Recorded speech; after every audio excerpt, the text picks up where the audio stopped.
I never thought a quiet Thursday evening would become the night my world cracked open. But the moment I stepped through the front door, something felt wrong. The house was too still, too hushed, like it was holding its breath. I whispered, "Lena," hoping she'd call back with that soft laugh she always gave when I came home early. But instead, I heard something else, muffled voices from down the hall. Low and tense, like two people trying not to be heard. My chest tightened. "Is someone here?" I muttered to myself. I walked down the hallway, each step heavier than the last. When I reached the bedroom door, I heard her voice clearly. "Ryan, stop. He could come home any minute." My heart just stopped. "Lena." I pushed the door open, and everything inside me shattered at once. There she was, my wife. In the arms of Ryan Hale, the man she swore she didn't care about anymore. He didn't even look surprised. He just stared at me with that smug half-smirk he always had, like he'd beaten me in some game I didn't know we were playing. Lena jumped off the bed, eyes wide, face pale. "Ethan, this isn't what it looks like." I laughed, but it wasn't real. It sounded broken and strange in my own ears. "Then tell me," I said. "Tell me what I'm looking at, because it looks pretty damn clear from here." She shook her head fast, hands trembling as she reached for me. "Please, listen. I messed up. I didn't mean for this to happen." Ryan scoffed. "Come on, Lena. Don't act like this wasn't bound to happen." I snapped my eyes toward him. "Shut your mouth." He lifted his hands like he was innocent. "Amen," she called me. Not the other way around. Lena turned toward him sharply. "Ryan, stop. You're making it worse." I felt something burning in my throat, anger, betrayal, disbelief, fall strangling my voice at once. "How long?" I asked. "Just tell me how long." She froze, eyes dropping to the floor. "Ethan, I don't." "How long?" I repeated, louder this time. She flinched. 3 months, she whispered. My stomach twisted. While we were planning our anniversary, she started crying, shaking uncontrollably. "I'm sorry. I thought I was over him." But when he reached out, Ryan cut her off again. "Face it, Ethan, she never stopped loving me." Lena spun around. "Ryan, shut up." But the damage was done. His words hit harder than anything I'd ever felt. I stared at her, trying to process everything. "Is that true? Did you ever stop loving him?" She opened her mouth, but no sound came out. That silence was all the answer I needed. I stepped back, feeling the room tilt. "Hey, I can't breathe," I said. "I can't even be in here right now." Lena rushed toward me. "Ethan, wait. We can fix this. Please, don't go." I shook my head. "Fix what?" "You chose him." She grabbed my arm. "No, I didn't choose him. I got confused." "Confused?" I repeated. "You don't end up in bed with someone because you're confused." Ryan crossed his arms. "Just let her go, man. She was miserable with you anyway." That was it. I stepped toward him, fists clenched. "Say one more word and I swear." Lena pushed between us. "Stop, both of you." She turned to me, tears streaming. "Ethan, I made a mistake. I didn't want you to find out like this." I let out a bitter breath. "That's what you're worried about?" "That I found out?" She covered her face, sobbing. "I never wanted to hurt you. But you did," I said quietly. "You already have." Ryan shrugged. "Come on, Lena. Let him go. We can talk later." She glared at him. "Ryan, get out." He looked surprised. "Seriously? Get out," she shouted. He rolled his eyes but headed for the door, brushing past me. "Told you she still loved me," he muttered as he left.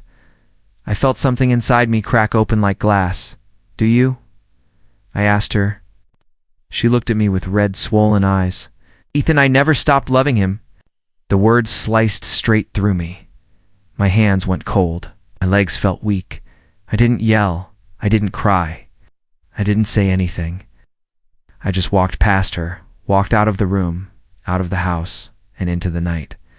I kept walking, trying to hold myself together, but every step felt like I was dragging the weight of our marriage behind me. My phone buzzed with her calls, but I didn't answer. I needed space. I needed air. I needed time to understand what was left of me. Inside, when I walked back into the house the next morning, I felt like a ghost returning to a place where I no longer belonged. I didn't come back to talk. I came only to pack what was mine. Lena rushed toward me the moment she heard the door close. Ethan, please, you don't have to do this, she cried, grabbing my arm. I pulled away and opened the closet. Not staying here, I said. It just happened once, Ethan. I swear it meant nothing. Don't say that, I replied. Don't make it smaller than it is. She wiped her face. I was confused. I made a mistake. Mistake doesn't last 3 months, I said, while stuffing shirts into my bag. She sobbed louder, but the sound felt distant, like it came through walls I couldn't break. Then the front door opened and Chloe walked in. Lena, what's going on? Heard you. She froze when she saw my half-packed bag. Don't tell me he found out, she whispered to Lena. I spoke first. I found out last night. Chloe turned on her. Lena, what the hell did you do? Lena shook her head. Wasn't supposed to happen. You cheated on your husband with Ryan of all people, Chloe snapped. Lena threw up her hands. I know, okay? I know I messed everything up. Chloe glared at her. He doesn't deserve this. I zipped my bag. It doesn't matter anymore. Ethan, please. Lena begged. Stay. We can talk. Talk about what?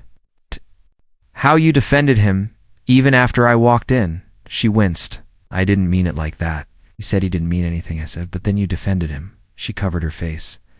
I was scared. Ryan was angry. Panicked. Chloe crossed her arms. You chose him, Lena. Just admit it. Lena's voice cracked. I didn't choose him. I just didn't think. That's the problem, I said. You weren't thinking about me at all? She reached for me again. Let me fix this, please. No, I said quietly. I can't stay here anymore. Chloe touched my shoulder. Do you have somewhere to go? Yeah, Mark said. I can stay with him for a while. Lena grabbed my wrist. You're leaving me just like that? You left first, I answered. She stumbled back like the words hit her. Ethan, don't do this. I need you. You needed me before you let him in our bed, I said. She cried harder, but I was numb. Goodbye, Lena, I said. Ethan, please. I walked out without looking back. The morning air hit my face like cold water, but it didn't wake me from the nightmare I was living. My phone buzzed again and again, her name flashing across the screen, but I couldn't bring myself to answer. I kept walking until I reached the bus stop near the corner. Mark picked up on the first ring when I called him. You okay?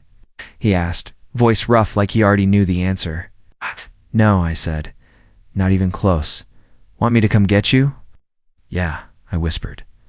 Please. When he arrived, he didn't ask questions. He just opened the car door and waited. I got in and stared at my hands. Mark drove in silence for a minute before speaking. You don't have to talk, but I'm here, he said. I saw her with him, I said. I can't get the picture out of my head. It's going to hurt for a while, Mark said softly. Hurt is too small a word, I whispered. He nodded. Then we'll take it one day at a time. I leaned back and closed my eyes, trying to breathe through the ache. The farther we drove, the more the house behind me felt like a place I used to know instead of a place I had lived in. Mark pulled into his driveway and looked at me carefully before speaking again. You're safe here, Ethan, he said. Stay as long as you need. I nodded, feeling something in my chest loosen just a little, like the first breath after drowning. It wasn't healing, but it was a place to start. I stared at my phone, my thumb shaking above the screen as Chloe's messages kept coming one after another. There's more, she wrote, and each bubble felt like another punch to my ribs. I didn't want more. I already felt broken. But I typed, just send it. When the screenshots loaded, my stomach dropped. Lena hadn't just slipped. She had been texting Ryan for months, deleting messages, hiding conversations, building a world where I never existed. I whispered, Why, Lena? Why would you do this? Chloe called immediately. Are you seeing this? Yeah, I answered, my voice cracking. She told me it was a stupid mistake. This isn't a mistake. This is a plan. I thought you should know, she said softly. You deserve the truth. Before I could reply, Lena walked into the living room, wiping her eyes, pretending she hadn't destroyed my entire life. Can we talk? She asked. I lifted my phone. Sure. Let's talk about this. her face drained. Where did you get those? Does it matter? I snapped. Explain the months of lies. She sank onto the couch. I was confused. Confused? I repeated. So you text him every night because confusion has a schedule. She flinched. I felt lonely. You were always working, and that justifies sneaking around with your ex. I cut in. No, she whispered. I didn't know how to stop. He kept reaching out, then block him. I know, she said, staring at her hands. I was trapped in the past. I paced the room. You had every chance to tell me. Instead, you deleted messages. Tears slid down her cheeks. I didn't want to hurt you. You already did, I said. My phone buzzed again. A message from Ryan. How's the marriage counseling going, champ? Another followed. Tell Lena I said hi. I clenched my fists so hard my nails dug into my palms. Lena whispered. What did he say? Nothing you don't already know, I muttered. He's mocking me. Sorry, she sobbed. I never wanted this to happen. Then why did you keep choosing him? I asked. She didn't answer. The silence was louder than any confession. I sank into a chair, feeling the weight of everything pressing on my chest. I don't know what to do, I admitted. I want to fight for us, but I don't even know who you are right now. Lena crawled closer. Please, just listen. I was scared. He made me feel understood, and I didn't. You did, she said quickly, but he reminded me of the girl I used to be. That girl broke my heart. I know, she whispered. My phone buzzed again. Ryan, she'll come back to me eventually. She always does. Stood up in anger. Tell him to stop, I tried. Lena insisted. He doesn't listen. Then show me. Block him now. She reached for her phone with trembling hands. After a long pause, she hit block. There, it's done. I didn't feel relieved. I just felt hollow. Chloe texted again. If you need a place to clear your head, come over. Lena saw it. You told her? She told me. I corrected. She knew something was off. Lena whispered. So you don't trust me anymore. I laughed bitterly. How can I? She grabbed my arm. Please don't leave. We can fix this. I stared at her fingers wrapped around me, the same fingers that typed secrets to someone else. I don't know, I said. I need time. Don't walk away, she begged. I'm not walking away, I said. I'm stepping back because you pushed me there. Lena covered her face and sobbed. I watched her, feeling torn between love and betrayal, pain and obligation. My heart ached, but something inside me whispered that honesty mattered more than promises. I'll stay tonight. I finally said, but tomorrow. I need clarity. She nodded through tears as I walked past her. My phone buzzed again from an unknown number. Blocking me won't change the truth. Ryan again. And suddenly I knew the chaos wasn't over.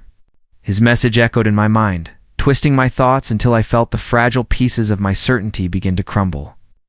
I held the divorce papers in my hands for a long moment, feeling my pulse pounding like it wanted to break free. When I whispered, "This is it," the words tasted metallic on my tongue. I slid the documents into a folder and told myself I wasn't ending my life, only freeing myself from someone who no longer chose me. When I placed the folder on the kitchen table, Lena walked in, her eyes already swollen from a night of crying. "What's that?" she asked. I pushed it toward her. "The only thing left," I said. She froze, stared at the papers, then grabbed them with trembling hands. "No," she whispered. "Please tell me this isn't what I think it is." "I filed today," I said. She shook her head violently. "You didn't even give us time." I laughed bitterly. "Time? You had months of it while texting him behind my back." She stepped toward me. "I told you Ryan doesn't mean anything." I raised the folder again. "Then why does every lie look exactly like love when it's written to him?" She broke down instantly. "I was scared," she cried. Everything was falling apart, and he felt familiar. I felt anger rising again. "So I became unfamiliar?" She reached for my arm, but I stepped back. "Please don't do this," she begged. "We can fix this." I shook my head. "We can't fix what you kept choosing to break."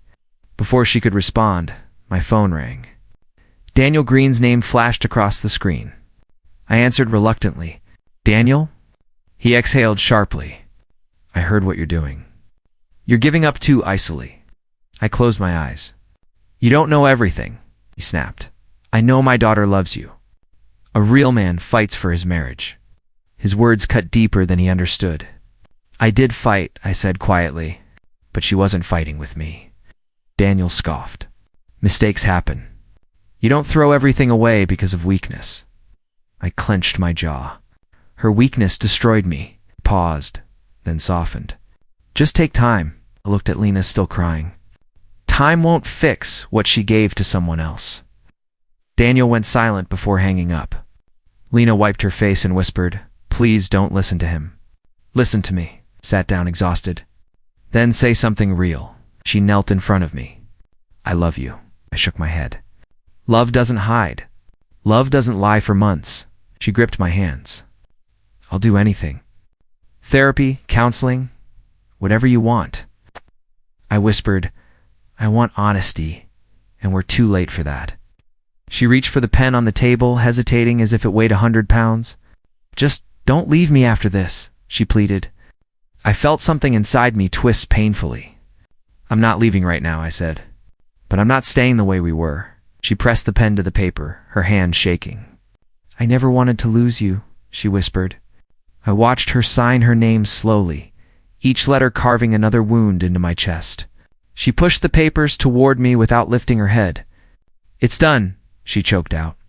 I nodded, but I felt no victory, only a cold, permanent shatter deep inside. I'll take these tomorrow, I said. She nodded weakly, tears dripping onto the table like falling ash. I stood there for a long moment, staring at the signature that once would have meant safety, but now felt like a final blow. Lena, I said softly, I never wanted this. She looked up, her face ruined by tears. Then why does it feel like you're already gone? I swallowed hard. Because something broke in me when you chose him, and I don't know how to fix it. She reached out again, but I stepped away. The distance between us felt enormous, permanent. I'll sleep in the other room, I whispered. We both need space tonight. I walked away. I moved into a tiny apartment that smelled like old paint and quiet disappointment. When Mark helped me carry the last box inside, he asked, You sure you're okay here? I nodded. I don't need much anymore, he frowned. You need support, man, shrugged. I'm trying, he sighed. Just don't disappear on me. After he left, I sat on the floor and whispered, So this is home now. The silence felt heavier than the boxes. The next morning at work, Mark nudged my shoulder. You look like hell, I smirked weakly. Thanks for the encouragement. He leaned closer. Talk to someone, Ethan. I opened my mouth to argue when a soft voice said, Is this seat taken? I turned to see a woman with calm eyes and a gentle smile. No, I replied. She sat down. I'm Isabel.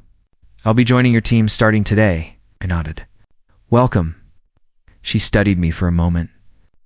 Rough morning? I let out a slow breath. Rough year. She didn't pry.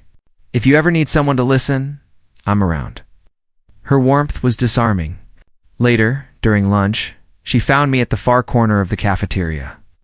Hiding? She joked. I shrugged. Trying to stay quiet, she sat beside me. Quiet doesn't heal anything. I looked at her. You give advice to all your coworkers? She smiled softly. Only the ones drowning quietly. I swallowed hard. Is it that obvious? She nodded gently. Only to someone who's been there. That night I returned to my empty apartment and stared at the ceiling. My phone buzzed. A notification from Ryan. I opened it reluctantly. He'd posted a photo of him flexing his arm around Lena, captioned, Got my girl back. Some guys just can't keep up. My chest tightened. You really think you won? I muttered. Another message popped up, a direct text from him. How's single life treating you? I clenched my fists. Why can't you just disappear? I whispered. I didn't respond.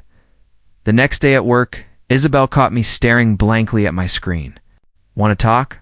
She asked. I shook my head. Talking won't change reality, She pulled up a chair anyway. Maybe not. But silence makes things heavier. I sighed. My ex chose someone who hates me. He brags like he accomplished something. She tilted her head. And you think his noise means he won? I stared at her. Doesn't it? She shook her head. Real winners don't need to announce victory. Her words hit deeper than I expected. I'm trying to move on, I admitted. But every time I breathe, something reminds me of her. Isabel tapped the desk lightly. Healing isn't clean. Sometimes you move forward while still bleeding. I looked at my hands. Feels like that. She gave a small smile. Then let yourself bleed. Just don't let yourself stop walking. That night, Mark visited again. Place still looks miserable, he joked, lifting a box with his foot. I chuckled. Matches my mood. He sat beside me on the floor. You're getting better, though. I can see it. Shook my head. I don't feel better. He nudged my shoulder. You don't have to feel it for it to happen. When he left, I walked to the small balcony and stared at the city lights. Everyone's moving on, I whispered. But I'm stuck. My phone buzzed again. But this time, it was a message from Isabel. Hope tomorrow is lighter for you. I read it twice. Feeling warmth where emptiness usually sat, I whispered maybe someday. Then, for the first time in weeks, I closed my eyes and didn't feel completely alone. I stayed on the balcony for a long while, letting the cold air sting my face. It reminded me that I was still alive, still capable of feeling something other than loss. Maybe healing starts with small moments like this, quiet, fragile but real. I sat at my desk, staring blankly at the screen when Mark leaned over, grinning like he'd caught a rare fish. You won't believe this, he said. I frowned. What? Ryan Hale got fired today. I blinked. Wait, seriously? He nodded, smirking. Apparently, his boss had enough of his attitude and excuses. Someone finally put him in his place. I felt a strange mix of relief and disgust. I shouldn't feel happy about this, I muttered. But I do, Mark laughed. Don't lie, Ethan. You've been waiting for this. Later that afternoon, my phone buzzed with a text from Chloe. You're not going to believe what I found out. My stomach sank. What?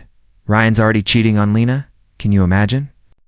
I stared at the screen, feeling a hollow laugh fight its way out. Figures, I whispered. Figures that she left me for someone like him, and now he's destroying her too. Chloe texted back. You okay? I know this is messy. I typed quickly. I don't know. Part of me wants to laugh. Part of me wants to throw up. She replied almost immediately. That's karma for you. I shook my head. Slow karma, but effective.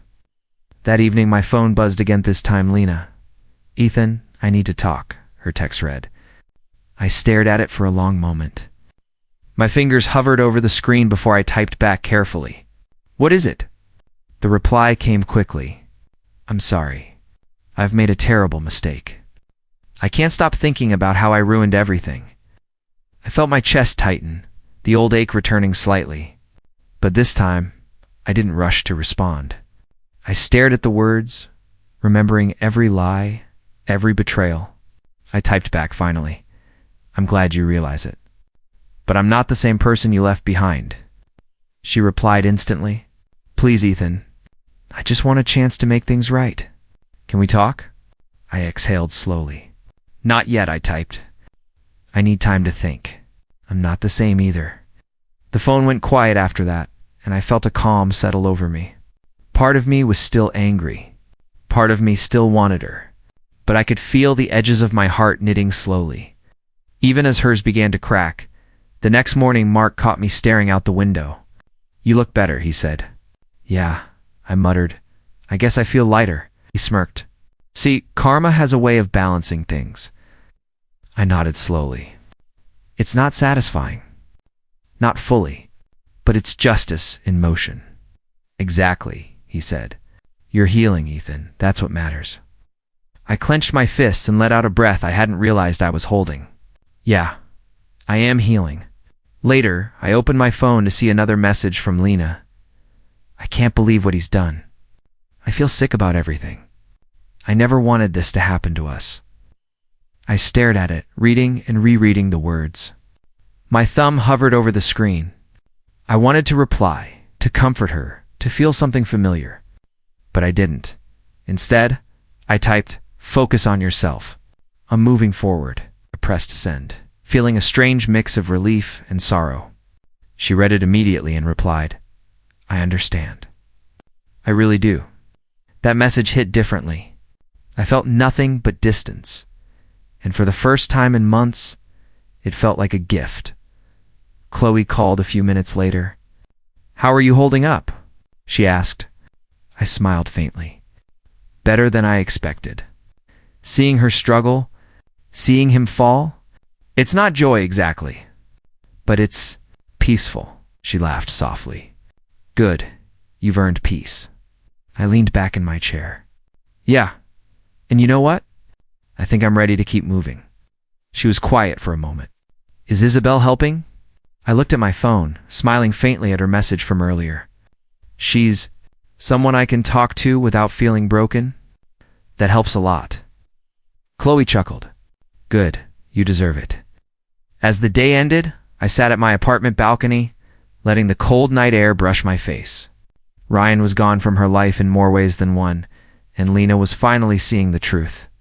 I didn't gloat. I didn't rejoice. I just breathed.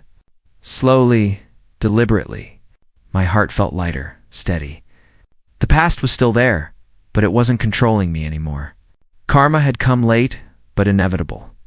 And I was finally learning to move on with it. The knock on my apartment door jolted me from the quiet evening. I wasn't expecting anyone, and my stomach twisted before I even opened it. When I did, Lena stood there, her face pale, eyes red and swollen.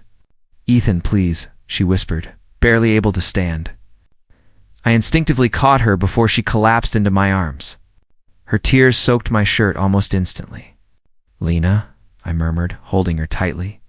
I messed up." "I know it," she said, voice breaking. "Please, just give me one more chance." I pulled back slightly to look at her. "Do you have any idea what you did?" My voice trembled, even though I tried to keep it steady. "I know," she said. "I was a fool. Ryan. He used me, mocked me, left me. She choked on her words. "I threw away the only person who ever loved me." I swallowed hard, the old pain flickering in my chest. Part of me wanted to hold her, forgive her, and pretend none of it happened. But the other part knew better. I wasn't that man anymore. She reached for my hands. "I can make it right." "I can, no," I interrupted, firm but calm. She blinked at me, confusion and fear in her gaze. "No," her voice cracked. "You loved me once. You told me you'd fight for us." I shook my head. "I did fight, Lena, but I'm not fighting for someone who abandoned me. I'm fighting for myself now." She pressed her lips together, tears spilling freely. "Ethan, please. I've realized my mistakes. I'll do anything." I took a deep breath. Anything can't fix the past. We sat down in my small living room, the tension between us thick and suffocating. She spoke first. He laughed at me. Every time I told him about us, he mocked me. I thought I was stronger, smarter than that. I remained quiet, letting her words sink in. "And now I see," she continued. "I left the person who loved me most. You. I was blind." I felt my chest tighten again, a mix of sorrow and pride. Sorrow for what we lost, pride that I had survived it. Hours passed in silence and tentative conversation. She admitted every detail I already suspected, each confession another sting. Yet, I stayed composed. I had learned how to hold myself together without letting her manipulations pull me under. At some point, the doorbell rang unexpectedly. Isabel's voice called softly, "Ethan, I thought I'd stop by and check on you." Lena froze. I felt the shift immediately. Her eyes darted between me and Isabel, realization dawning. I could see her panic, the awareness that I wasn't waiting anymore. Isabel stepped in, smiling gently. "Hi, Lena," she said warmly. Lena's face fell, color draining. I could feel the tension crackling in the air. Lena's shoulders slumped. She had expected me to still be the man she left behind, vulnerable and eager to take her back. But that wasn't me. I had changed. I had grown. And I wasn't going back. Lena turned to me, desperation in her voice. Ethan, please. I can't live without you. I see it now. I was wrong. I met her gaze steadily, the pain still there but softened by clarity. Some things, I said slowly, deliberately, can't be rebuilt. Her tears fell silently, and she nodded, finally understanding. Isabel stayed nearby, quietly supportive, a reminder of the life I could embrace now. I took a deep breath and stepped back. I hope you find peace, Lena, I said softly. She whispered my name one last time, then left, the sound of the closing door echoing like a final punctuation. I leaned against the wall, letting the emptiness settle. My heart ached, but not with longing. It was the ache of survival, of someone learning to protect themselves, and for the first time in months, I felt in control, strong and free. I didn't wait for Lena to knock this time. I opened the door myself, and she stood there, hesitant, as if expecting me to beg her back. Ethan, I just want to explain, she started. I held up my hand. No, Lena, there's nothing left to explain. Her lips trembled. But you don't get to finish, I said firmly. You chose him. You lied, betrayed, and left me. I've heard every excuse already. I'm done listening, her eyes filled with tears. I didn't know how much it would hurt you.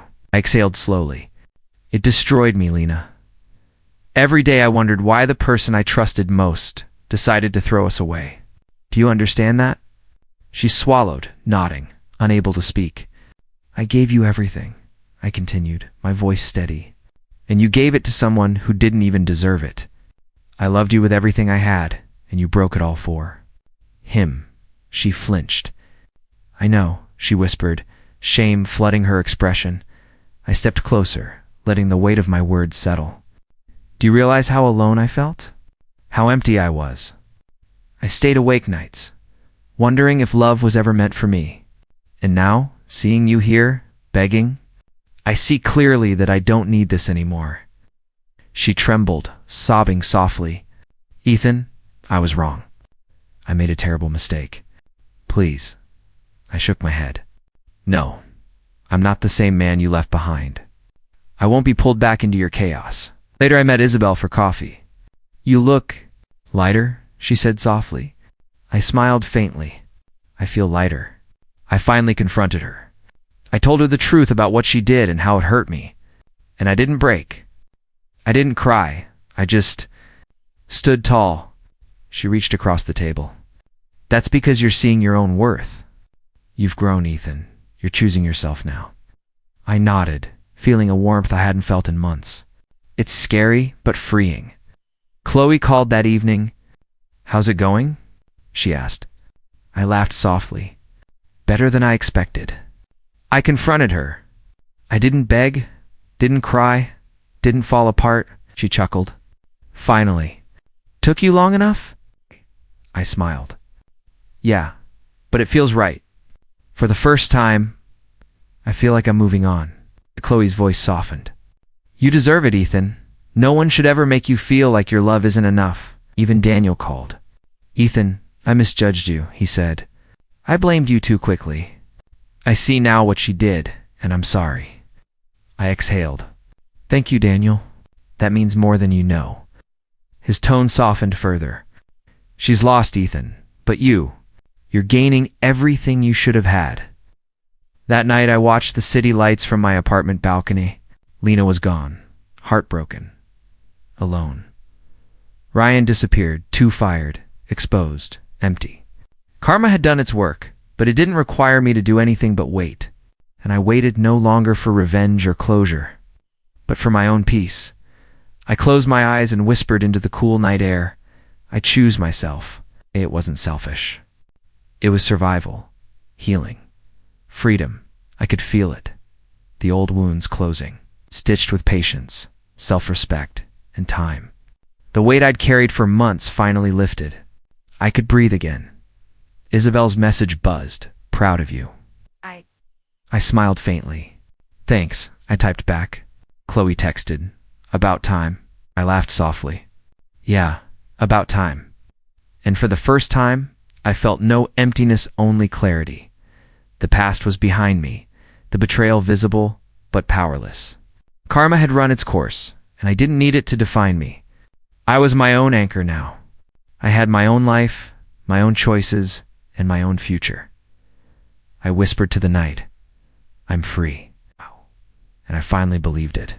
The pain, the loss, the heartbreak, all of it had forged something stronger inside me. I would love again someday, but first I would live for me.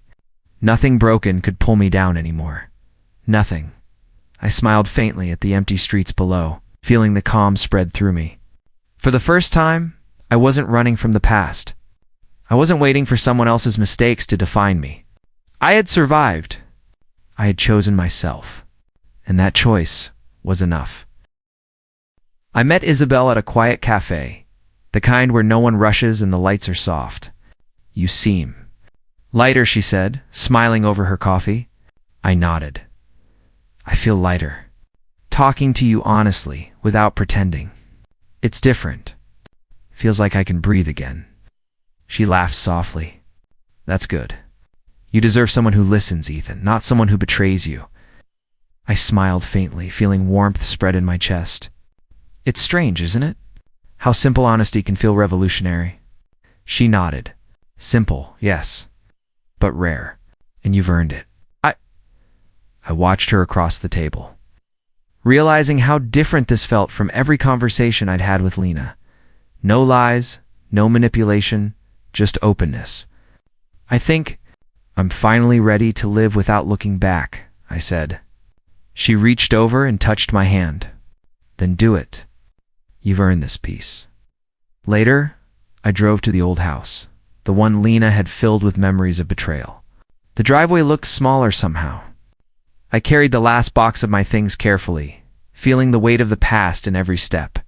I placed the box in my car and paused, taking a final look at the door I had once called home. Every corner reminded me of heartbreak, of the nights I cried alone, of the trust I'd given and lost.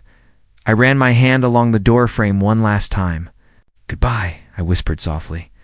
My voice sounded steadier than I expected. I closed the door gently behind me, the click echoing like a punctuation mark on the past. Driving away, I felt the tension in my shoulders ease slightly. As if each mile carried a fragment of my old pain farther from me. That evening, Isabel called. Want to meet for a walk? She asked. I smiled. Yeah, I'd like that. We strolled quietly through the streets, our conversation effortless. I told her about small things, my day, a joke Mark had made, nothing heavy. She laughed, and I realized I hadn't felt this light in months. It's nice, I admitted. To speak without fear, without pretending, she grinned. That's how it should feel. As we sat on a bench, the night cool around us, I breathed deeply. For the first time in what felt like forever, the weight of betrayal wasn't pressing on my chest. I wasn't haunted by Lena or Ryan or by the life I had lost. I was here, present, alive, and unafraid. I think. I can finally trust happiness again, I said quietly. Isabel smiled, squeezing my hand gently. And you will, she said. Step by step, day by day, I nodded. Each word felt like a small stitch, sewing the holes left by heartbreak into something stronger, something capable of love again. Later, back at my apartment, I sat by the window and watched the city lights flicker. I whispered to myself, I can breathe now. Truly breathe. It was a simple statement, but it carried a lifetime of release. The past still existed, but it no longer defined me. I was free. My heart was lighter. And for the first time in a long time, I felt the steady, certain beat of a new beginning. I smiled softly, closing my eyes. The air felt clean, unburdened. The night was quiet, and I was finally quiet too. Free from the weight of betrayal, free from the chains of loss. I could simply be. I was alive, whole in a way I hadn't known before. And the world felt ready for me to step forward. I woke before the sun, the city still quiet below my balcony. Isabel joined me silently, her presence calm and comforting. I didn't need to speak, didn't need to explain anything. Just standing there, feeling the cool morning air. I let the memories wash over Melina, Ryan, the betrayal, the nights I cried alone. Each moment had carved me, shaped me, and yet here I was, stronger than I had ever been. "I can't believe I'm finally here," I murmured. She glanced at me, smiling softly. "Here" meaning. I shrugged. Alive, whole, not broken by someone else's choices. She nodded. "You've earned this peace." I breathed deeply, watching the horizon lighten. "You know," I said, "losing her? Losing everything. It saved me." Isabel tilted her head. "Saved you?" I laughed softly. "Yeah. I would have stayed in chains if I hadn't been forced to let go." She squeezed my hand gently. "Sometimes letting go gives us exactly what we need." The sun peeked over the buildings, golden lights spilling into my apartment. I felt it warm my face, warm the space inside me that had been cold for too long. "I thought losing her would destroy me," I admitted. "But it didn't. It made me see. I don't need anyone else to define my worth." Isabel's eyes were gentle. "You found yourself." I nodded. "Yeah, I did." The streets below slowly woke, cars passing, life beginning anew. And I realized I had changed. The man I was months ago, the one who begged, who hurt, who let betrayal define him, was gone. In his place stood someone who had survived, learned, and finally understood what it meant to love himself first. "I didn't get revenge," I whispered, almost to myself. Isabel's presence beside me was steady, comforting, but I didn't need her to define this moment. "I got something better myself." She smiled, silent but supportive, letting me have this quiet victory. I closed my eyes, letting the sunrise fill me. The past existed, yes, but it no longer controlled me. Each beat of my heart felt lighter, freer, and full of possibility. I could step forward now, whole and unafraid. I opened my eyes and looked at her. "Thank you," I said softly. She simply nodded, understanding everything without a word. The world was alive, beautiful in its ordinary way, and for the first time, I could meet it without fear, without the weight of loss crushing me. I took a deep breath. The morning air felt clean, filled with promise. I smiled faintly. I had lost everything that wasn't meant for me, and in return, I had gained the most important thing of all, myself. The sun rose fully now, and I stood taller than I ever had, ready to face life on my own terms. No bitterness, no regrets. It's just me. Stronger, freer, alive. And for the first time in a long time, I felt complete.